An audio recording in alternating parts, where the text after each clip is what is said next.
Hi, everyone, and welcome to this episode of Consulting with Authority. This is your host, Scott Cantrell, joined today by a new friend, Paul Conley. Paul is a business and success coach, has a firm called Life Work Balance Coaching, and also has a podcast by the same name, Life Work Balance. So I'd encourage you to definitely take a listen to his podcast, Life Work Balance. Paul, thank you so much for carving out some time and joining me today. It's my pleasure. Thanks, Scott. Good. So let's jump right in. I always like to ask my guests kind of how they got started. I don't know that any of us start out as kids saying, "Oh, I want to be a business and success coach when I get older." So tell us a little bit about your origin story into this world. Well, it's funny. I always wanted to be in coaching. I just anticipated being Bobby Knight on the sideline, chairs and yelling at officials. And come to find out that I wanted to work in collegiate basketball. That was my goal. I wanted to do that. And I found out very quickly that I'm not willing to work at zero income, which for a couple years. And I didn't really relate well to college athletes. I was not a college athlete. I'm at very best, like the last guy off the bench of a recreation team. But I always loved coaching and developing people and really trying to take what's in somebody and making it their best self. From Ohio, grew up, in the snow and the cold and small little town. And, you just went to work every day. You came home, you ate dinner, you watched TV, and you did it again. And I decided, we're going to do something a little different. I'm in Tampa, Florida, because there is no winter. It's beautiful here. And I've had a long career with the YMCA and got to lead different, business ends of it, $1 million businesses. And within, all the different staff teams, I found that the number one thing I enjoy doing is developing people. And, I decided, okay, that's what I'm going to do. Started the business about a year ago with the premise that life has to come before work. And when it does, it's not that you're lazy or you're not doing work. Your business actually grows in ways that you could have never imagined. That's excellent. So let's talk about that for a second, because I think that's an interesting point. It's so easy as business leaders, entrepreneurs, independent professionals like we are, like the folks who are listening and watching are, it's so easy for work to drive our life, right? It's so easy for that to be primary because we think of work as our livelihood. It's the reason we're able to live the life we want to live. And there's some truth to that, to be fair. At the same time, I totally buy into what you're saying, and I agree with it, is that our life should dictate our work as opposed to our work dictating your life.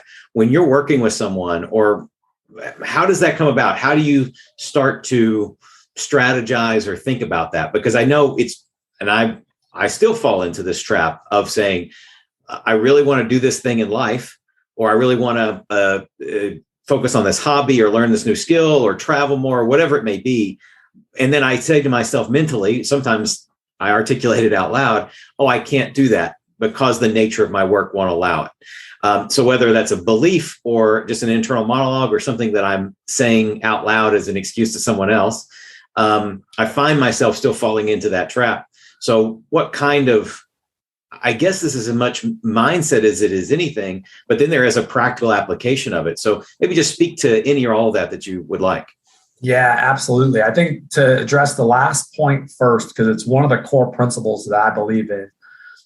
I think if you take the word can't out of your vocabulary, so many people say that, like, oh, you can do, listen, I can't dunk a basketball. That's not, okay.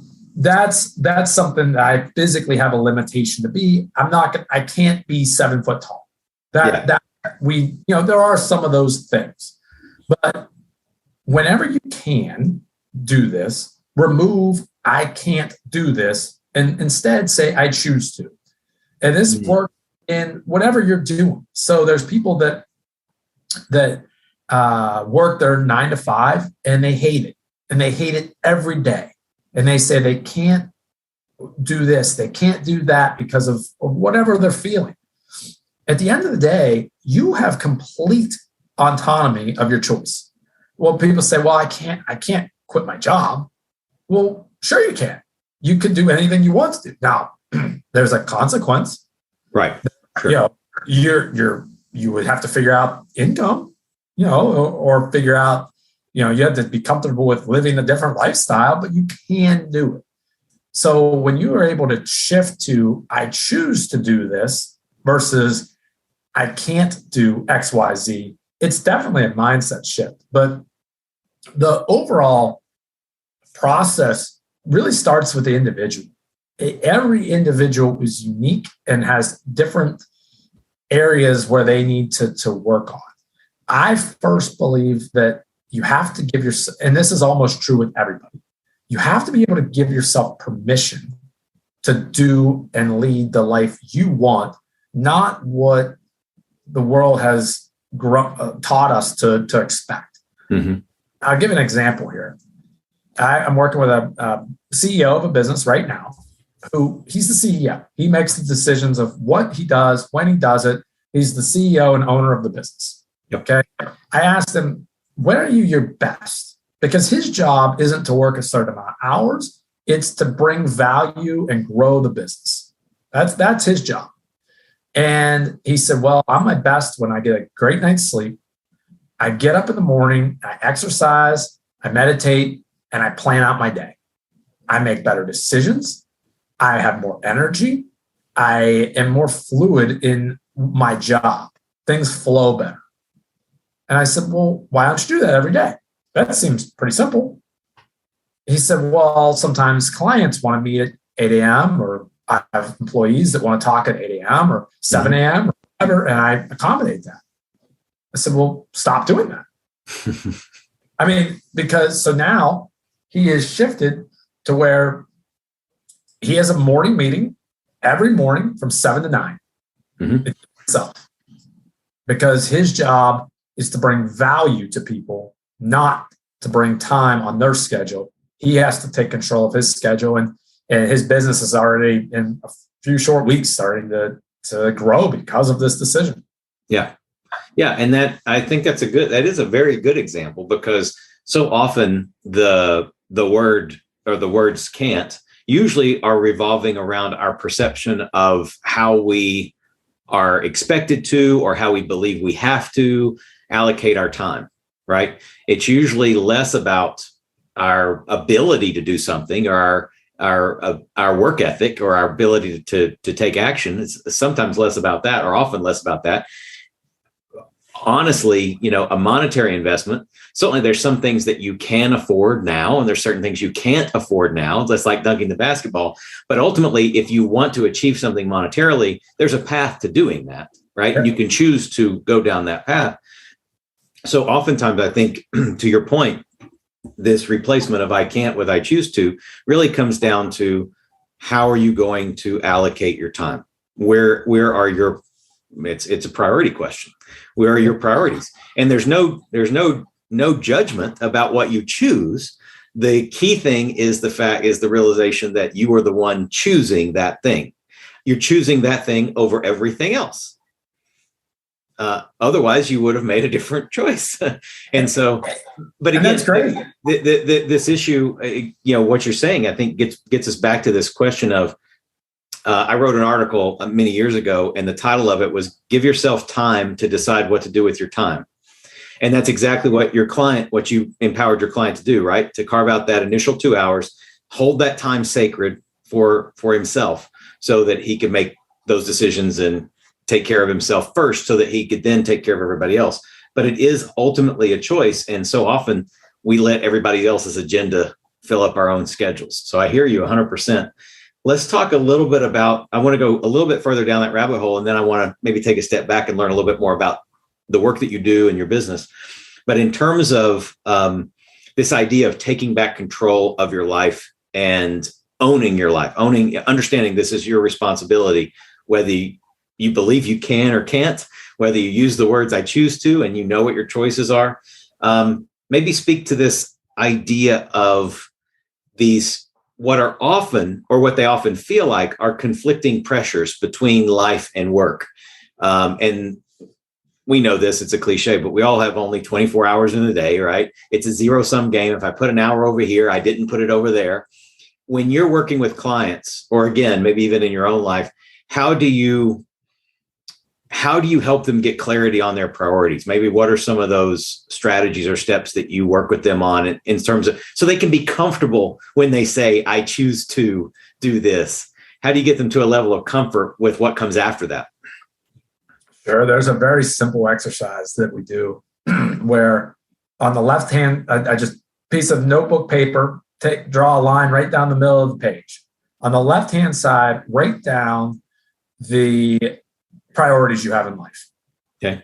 People, it's health, family, friends, whatever. And then you're in there somewhere, but it's normally not there. And then on the right hand side, put how you spend your time. And typically, how we spend our time is how we truly prioritize our life. Yeah. A lot of times we say our health is the most important thing in our life. And then we look at our week and our time spent, and we maybe exercised once, maybe whatever it is, we didn't put our health first. We said we do because it makes us feel good when we say we do. Same thing with our family. You know, if you're saying my kids and my spouse or whoever is the most important thing in your life, but you routinely are picking work or other parts of your life over them, it's really not. And then from there, what I always encourage people to do is take a blank piece of paper or Excel sheet, put all the hours of the day, and start with a blank schedule. How would you spend every hour of your life? You can do it however you want. Everything has a choice, of course. Right. If you have a job that says you have to be there from 9 to 5, you have two choices. You either go from 9 to 5 or you change that job. Yeah. So it all depends on how bad you want these things. And a lot of times I always ask people too, as kind of that third layer, okay, yeah, your work is important, no doubt. Everybody's work is very important. But if they stop paying you, would you stop going? 98% of people say, yeah, I think I'd stop going. Well, so basically what you're saying is that whatever you're getting paid is more valuable than your health, than your family, etc. Wow. Yeah. That's great. I mean, like you said, it's a simple exercise, but it creates an incredible amount of clarity. I mean, those answers are black and white. Your stated priorities and goals are your stated priorities and goals. Now, how you really feel about them will be dictated by the action you're taking or not taking. And then it's really just about aligning those things, right? So either your actions stay the same and you have to reorient your priorities, or your priorities are what they are, your goals and priorities are what they are, and you choose to change your actions.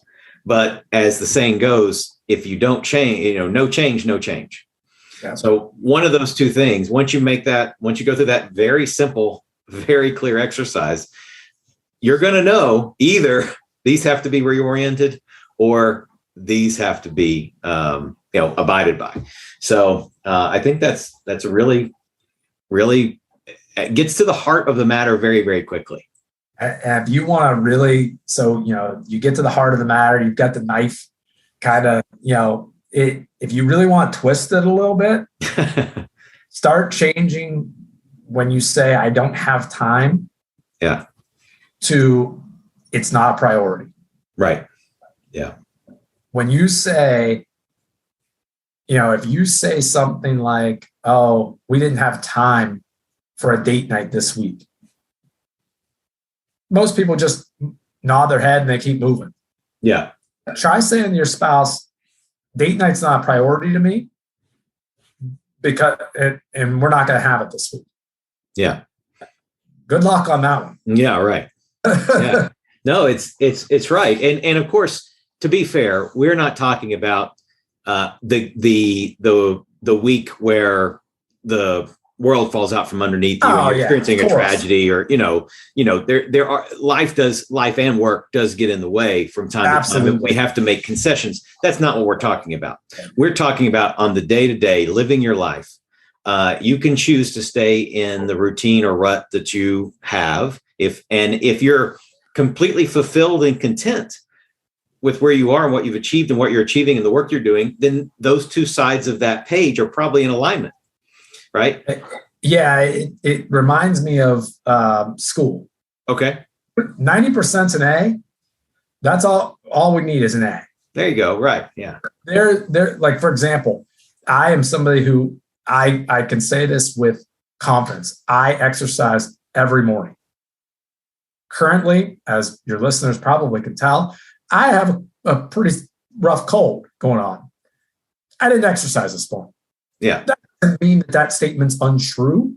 Yeah. It means that, sometimes life, you're looking for 90%. Yeah. Where there is no 100%. If you're hitting all of your goals at 100% frequency, your goals are too easy. That's it. Yeah. It's like, woke up this morning. Goal accomplished. No. Yeah. No, it's good. Again, so much of this is about understanding the perspective that you need to have if you truly want to hit those objectives, achieve those goals, et cetera. So that's good. Let's talk about the nature of the work that you're doing. So really, I have 3 questions and we kind of bounce around on them, but I want to know, we've talked a little bit about the what behind your business, and we've kind of gone into it a little bit, but I'd like to know about the nature of the engagement that you have with individuals or businesses that you work with. Who are those people or businesses? Is there a particular kind of target group that you're aimed at? And then the nature of your work. How is it specifically that you engage with them? Is it through virtual sessions? Is it direct, phone calls? Kind of that. So what is the work that you're doing? Who are you working with, and how do you engage with your clients? Again, in any order, just kind of want to profile your firm. Yeah. So I aspire to work with people like me 5 years ago. Okay. That's the person who is living at, they're probably a 6 or a 7 out of 10, and they want to be a 9 or a 10 and know they have it in them. They need direction, accountability, and really, truly, they need to be able to have and develop the confidence that they can be a 10, that life exists for them. They feel it in them. They need someone to help them take it to the next level. That's the reality. That's who I work with. If you want to be somebody that wants to just, there's people that work with, and I think they do a great job, that, okay, we're going to get you from career A to career B. You're going to make $10,000 more annually. And, that's your goal. That is awesome. That's not my people. Gotcha. Like the people that I work with are trying to say, you know what, I want to control my life. Mm-hmm. And that can be a number of different ways. It can be, it's typically creating or growing a business, or going from running the business to owning the business. And there's, who do I help? Who do I primarily work with? Like I said, anybody that wants to put life first, move from that 6 to a 7 to a 9 or a 10. And then the business person, the person that's looking to either start, grow, or change the way they run their business. And the change is typically where they're working business. Mm-hmm. If they're not there at a certain time, the business doesn't operate properly. Right. They are a business owner by definition, but by actuality, they are an employee of the business. Right. Oftentimes the employee of the business, right? Yeah. They don't want to do that anymore, but they are so in it. They can't see the forest through the trees. Yeah. Sometimes the answer is so obvious to an outsider that is removed from motion of it. Yeah. You'd be amazed by the things that people stay attached to, whether it's an idea, a concept. A lot of it's ego driven. Mm-hmm. That is one of the number one things. What will my friends think? What if this happens? There's this thought that you have to work all day, every day. You have to grind, quote unquote, to have a successful business. It's just not true. And what I do is I help people figure that out. The process is normally through either a 3 or 6 month process, mm-hmm. where we meet weekly. And traditionally it's via Zoom, because I like the human interaction of being able to see. Like, there's no greater feeling than when you say something and really it's an intriguing question that somebody then pauses and goes, huh? And they normally sit back in their chair and they kind of look up at the ceiling, and it's like, wow, I just figured this out. Like, something just clicked, and it's awesome. I also meet with some people in person or in my phone, but primarily it's via Zoom, and it's just my goal in life is to help people, and it's what I get to do every day, and it's awesome. That's great. And it's a great breakdown of the nature of the work you do, who you work for, and how you engage with them. So that's perfect. And I just wanted to kind of give everybody who's listening and watching kind of an understanding for how your firm breaks down and again, profiling it, so to speak. You mentioned something that I wanted to tag on to, kind of going back to diving into your expertise to the benefit of the listeners and viewers here. And that is the Magic Eword, ego. As a business owner, sometimes as a business employee, right? I feel like I'm under the business sometimes.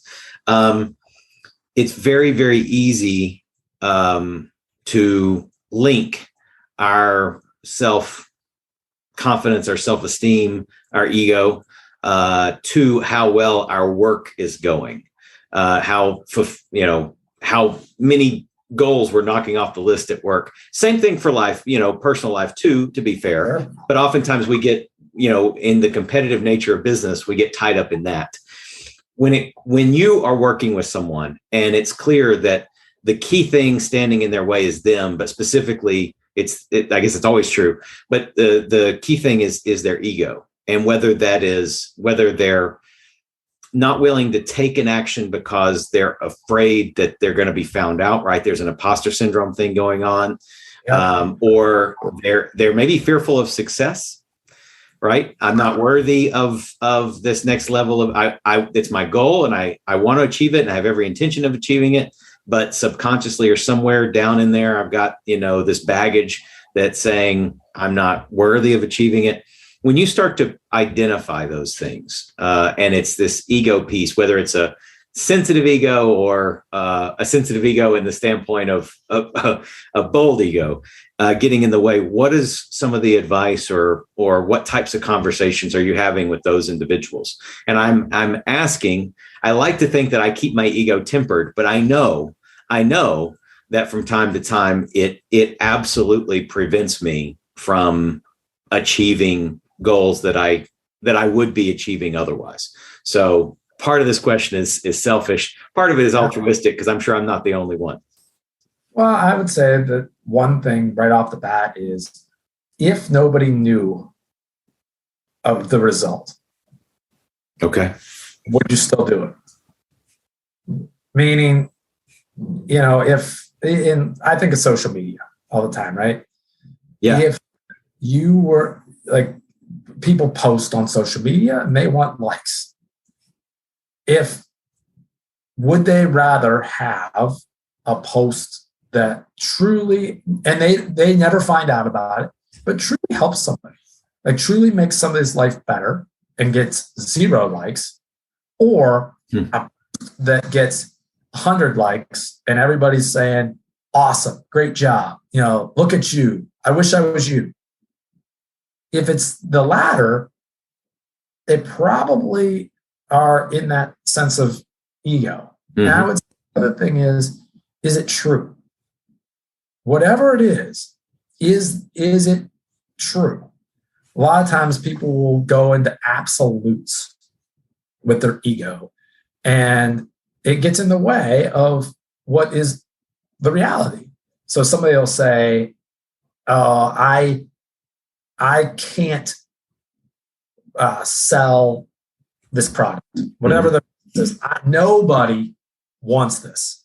Or on the contrary, everybody. Is that true? Probably not. Right. Yeah. Are we sure that nobody?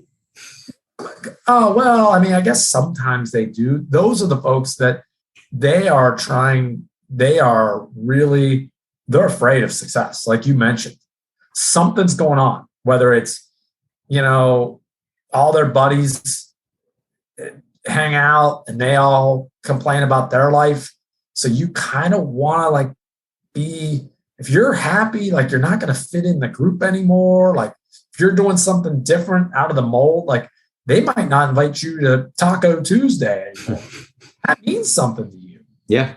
So I don't know. I mean, that might be the reality. You might be surrounding around yourself around people that go, you can't do that. Yeah. And then everything that you're trying to do from an ego standpoint is for others, or for yourself to show others. When you're truly doing work that's egoless, you don't need other people to say, good job, attaboy, whatever. You know that you hopefully help somebody. Those are the people, and those are typically the people that you'll notice there's a correlation.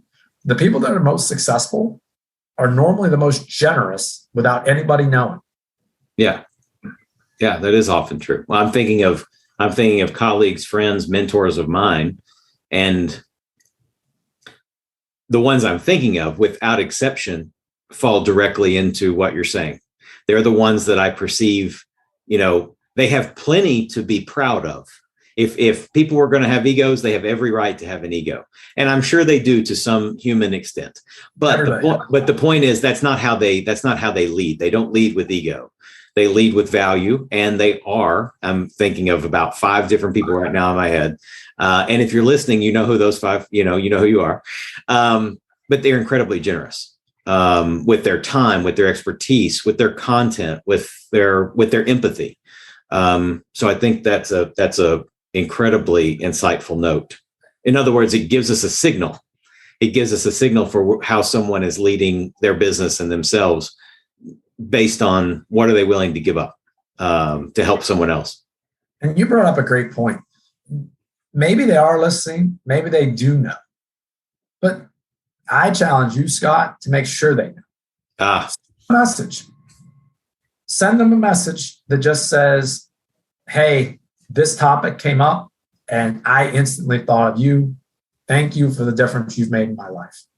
Yep. I've done more of that in the last 6 months, thanking people, not so that I get anything. No, right. So that person, because you don't know, we assume so much about individuals. We have no idea what they're going through or what they're thinking. And sometimes the people who appear to have it all together are not doing great. They need that, not publicly. Right. They need that. Wow, I helped somebody, because that's, at the end of the day, it's the person that wants to provide value and help. That's what they want to do. That's the coolest thing. When you have somebody they haven't talked to in 5 years, 8 years, 10 years, say, you said something to me 10 years ago and you don't even remember doing it. And you just made an impact, and you can do it positively or negative. It's good. So I made a note. Challenge accepted, Paul. Excellent. I made a note to do exactly that. So thank you for taking it one step further. That's good. And so actually it brings me to another place that I want to go. And that is in my life, and you've alluded to this a couple times already, but in my work life, in my personal life, the thing that drives me, helps me, and simultaneously in the past, the thing I'm hyper aware now, because in the past, this same thing has hurt me, has harmed me. I've allowed it to. I made the choice. And I'm referring to relationships. Yeah. I'm referring to people that we, associate with, that we hang out with, that we listen to. I can only assume that, and you actually alluded to this a second ago when you were talking about, social pressure or peer pressure around, am I going to be able to go to Taco Tuesday? And it was a small example, but that's the reality that we face every day is how willingly are we opening ourselves to social ridicule or criticism simply because we're holding fast to the priorities we want to achieve and the aligned actions that are required of us. And that can present a conflict in our lives, whether, again, business, personal, both.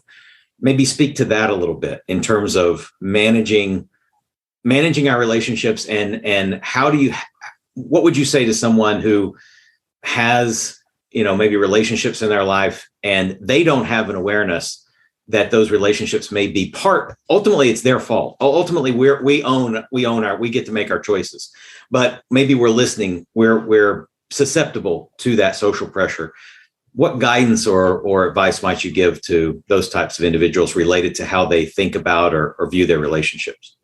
Well, I think that relationships are tricky because, you'll have people that have been in your life for 20 years that were, let's just say it's a best friend from high school or college and whatever. And they're just living a different life than you. And maybe you're not as willing to spend as much time with them.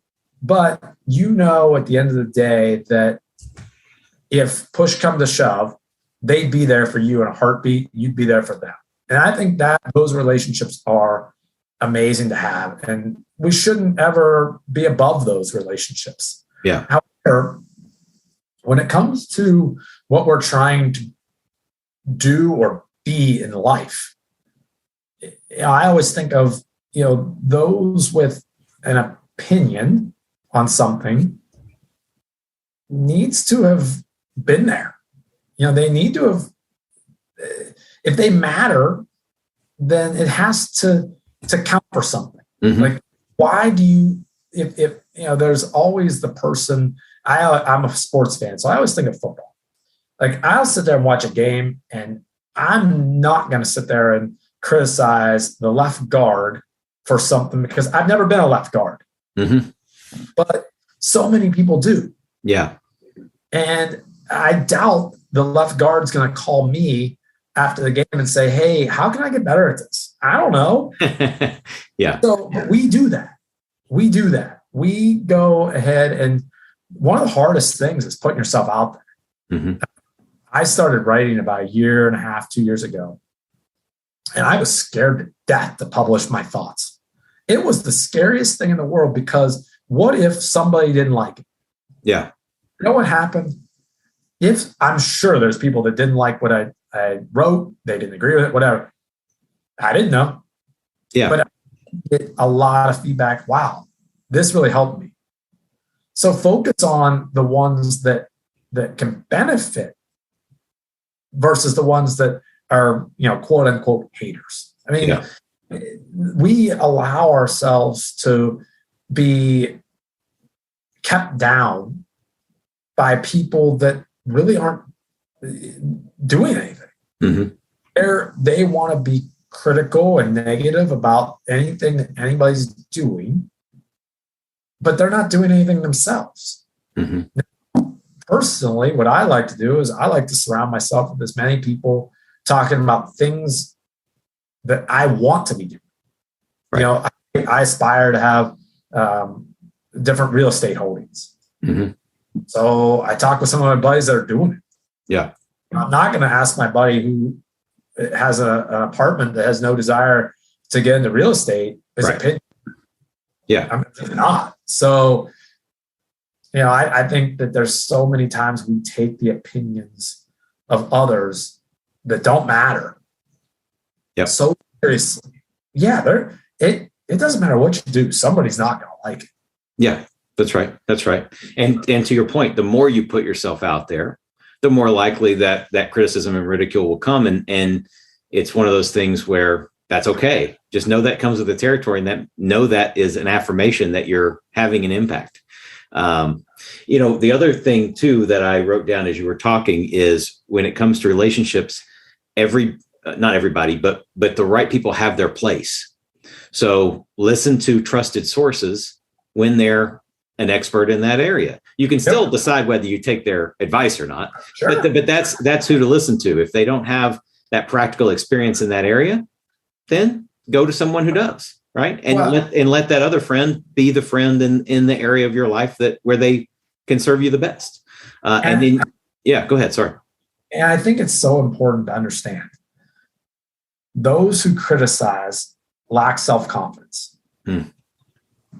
Because they're envious of the confidence that you're showing. For those who can see me on camera today, I've got a pink polo on. I love this shirt. I like it. I think it looks good. I would agree with you, Paul. You don't need me to, but I will say it anyway.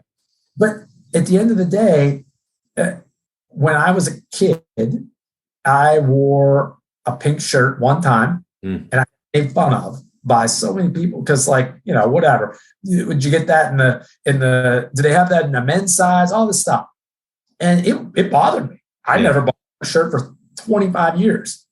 I found this polo, and the same thing happened to me by another adult. Did you get that in the men? Did they have that in the men's section? Wow. And I laughed because I knew that it didn't bother me one bit. Yeah.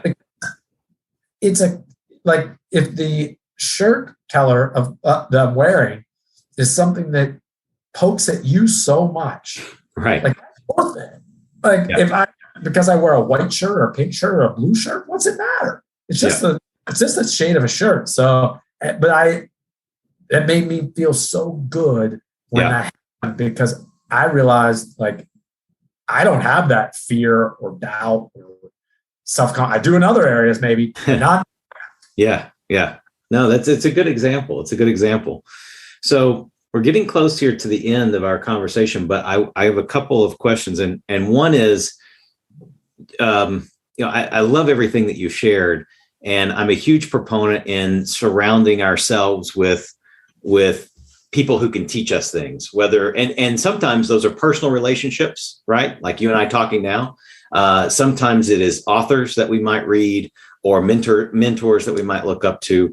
Do you have, in terms of the work that you've done in life-work balance or personal development, do you have preferred books or specific authors or mentors that you pay attention to, or that you read, or that you watch or listen to, that you might be willing to share? I tell you, there's a few different, I've always listened to podcasts. Yeah. And I think Lewis Howes does an amazing job is on just bringing on different thought provokers. And at the end of the day, my goal is to challenge why do we do this? Do I have to do this? Is this is there a rule? And not to be, against the rules or anything like that of society, but to kind of say, wait a minute, have I personally given this an ounce of thought? Right. I'm very blessed. I've had, I invested in 2 different coaches along this journey of mine, and they both taught me how to challenge the right way, quote unquote, right. In quotes. What is, well, you have to do this, you have to do this. Okay, well, do you? And it's something I've thought, quite honestly, and challenged at probably to an annoying point for the adults in my life as a kid. But I was always the kid that said, why? Yeah. Why to do that? Especially as a young adult, as a high school kid, not in a disrespectful way. I tried to always be respectful, but I wanted to understand, why are you asking me to do this worksheet when I have 106% in the class and I've already got accepted to college. Like, what are we doing here? Yeah. And same concept when it comes to work. My first job, you had to be there from 9 to 5.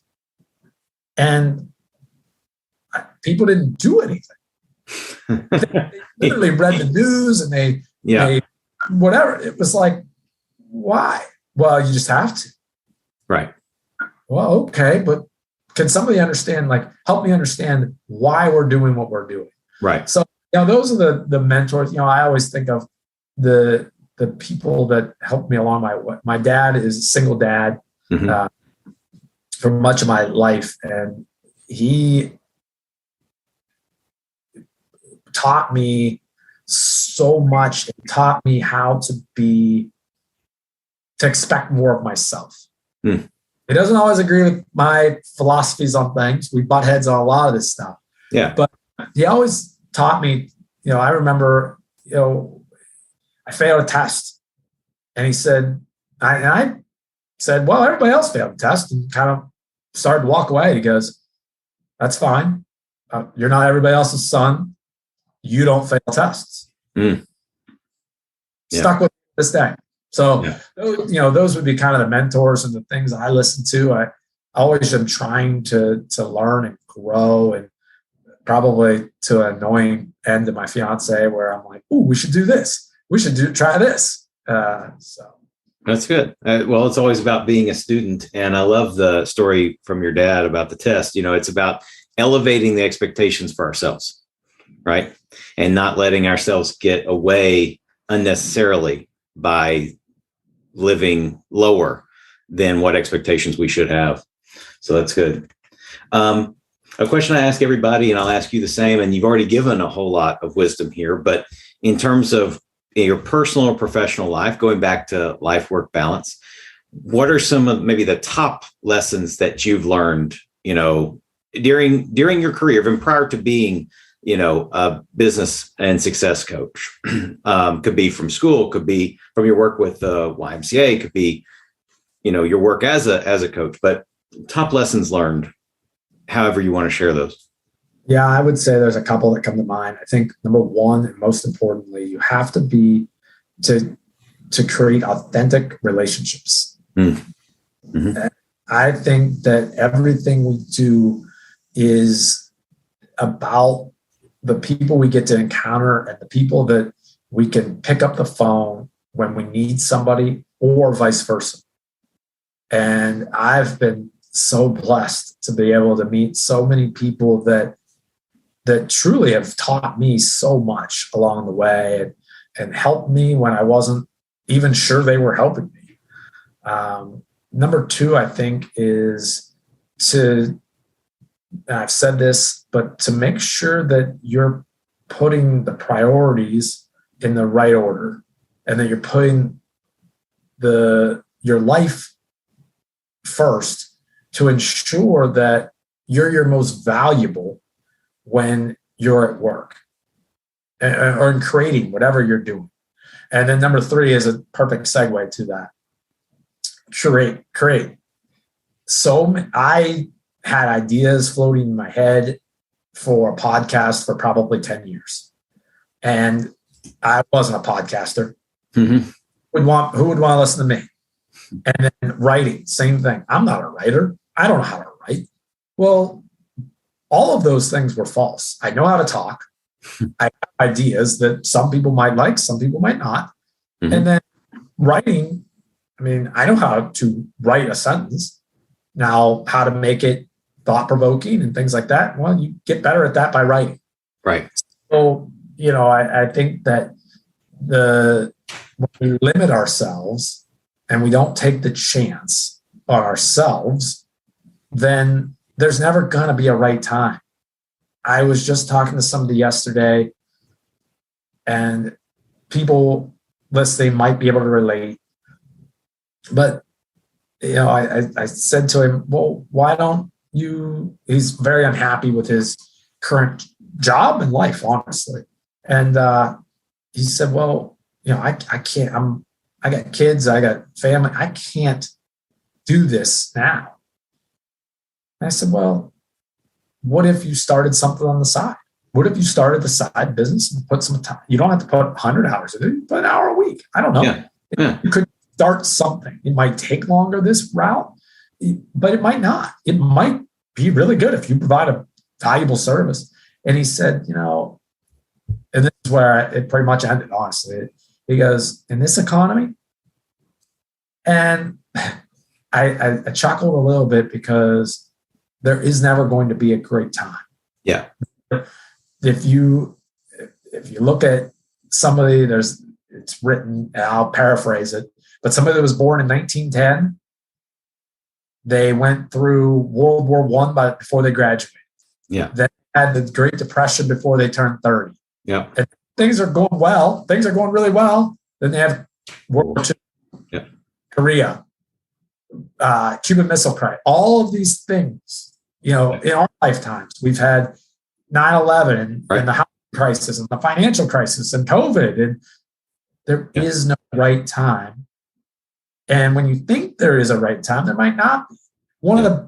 I don't know off the top of my head, but I believe one of the best times to invest in the stock market would have been somewhere around March 1st of 2020. March 20th, it probably wouldn't have been a good thing to be involved in. And I don't have the exact dates, but the point being that we don't know what's ahead of us. Yeah. But if you take the shot, if you do what deep down in you feels that you can do, and you do it for the right reasons to help and make others' lives better, you have to follow that. Yeah.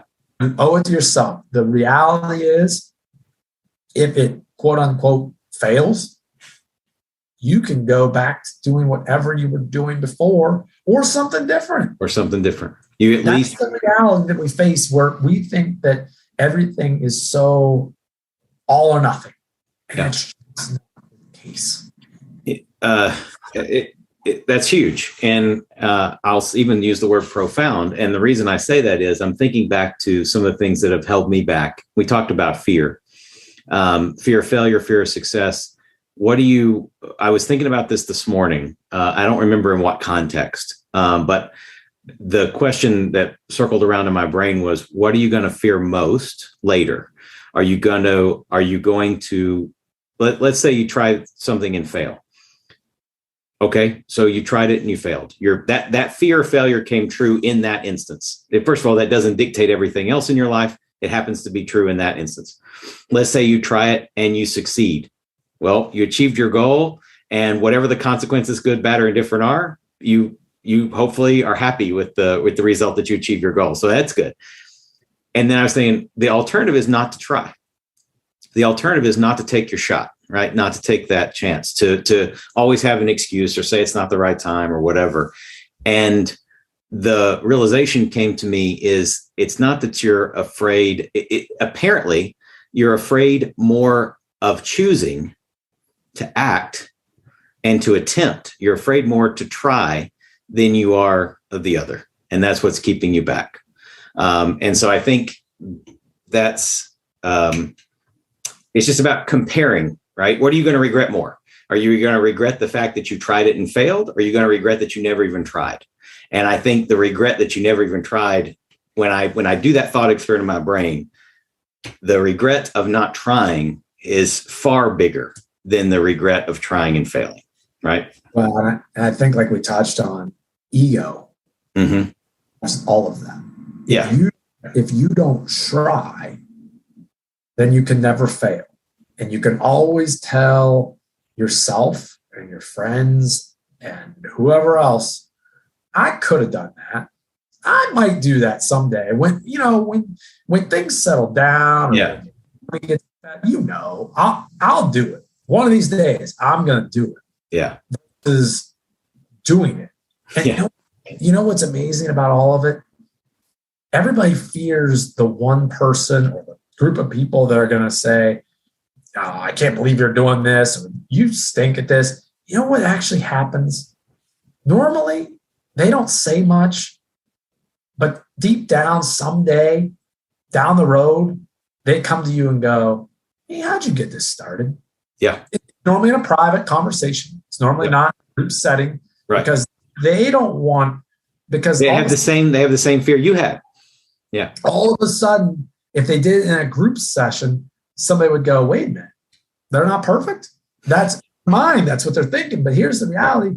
People that are growing can see other people that aren't growing. Yeah. See it. It's kind of like when you put on 20 pounds. You can say that you haven't put on weight. We can kind of see it. I don't know. Yeah. It's kind of obvious. Yeah. Yeah. It's a great note. Listen, I can't tell you how much I appreciate you carving out the time and sharing all this information. I've got 3 pages of notes here in front of me. If someone wants to learn more about your work, if they want to check out the podcast, if they have a client maybe to refer to you, or if they might be interested in working with you, what's the best way for someone to, engage with you, find out more? Yeah. So LinkedIn is going to be the best place to find me. Okay. Conley, Conley. And then the podcast is anywhere you can find podcasts, Apple, Spotify, all of it. We have a guest on normally every week, and we really try to hit on different topics that really involve life and work. So it's a lot of fun. We've met so many interesting people and had so many good conversations. It's just a blast. Like you said, I normally end every conversation with a page of notes or new ideas, or I've learned something. It's a lot of fun. But those are the best places to find me. I'd be happy to talk with you if you're out there and you're listening. Anything that I said today resonated. And you know what? In the short of it, it's not really about me at all. If I believe everybody needs somebody to help them, somebody that's unattached to the outcome, that is somebody that you've got some skin in the game. You've got to have some skin in the game to grow. Yep. You've got to grow. But even if it's not me, if you're looking for something different, reach out to me. I have a really good group of people in my network that can help. And that's the goal. You have to be able to tear down the ego, be humble, and know that you want something better than what you've got right now. Yeah, that's excellent. Listen, thank you again, Paul. Look forward to staying in touch and appreciate your time today. Yeah, this was fun. Thanks, Scott. Awesome. For Consulting with Authority, this is Scott Cantrell, as always, wishing you the best of success. Thank you for listening. I hope you got a ton of value out of this episode. And before we go, I want to thank the sponsor of our show, Smart Solutions Media. Smart Solutions Media empowers business owners, consultants, and other independent professionals to easily attract better prospects and transform them into long-term clients. If you're a B2B consultant or service professional and would like to start filling your pipeline with better quality prospects, visit us on the web at smartsolutionsmedia.com to learn more about what we can do to help you. Be sure to complete the short 2-minute accelerated growth scorecard you can find on the website, and you'll receive a complimentary strategy session where we'll give you specific insights and recommendations to help you attract high-value clients. Until next time, make sure you are consulting with authority.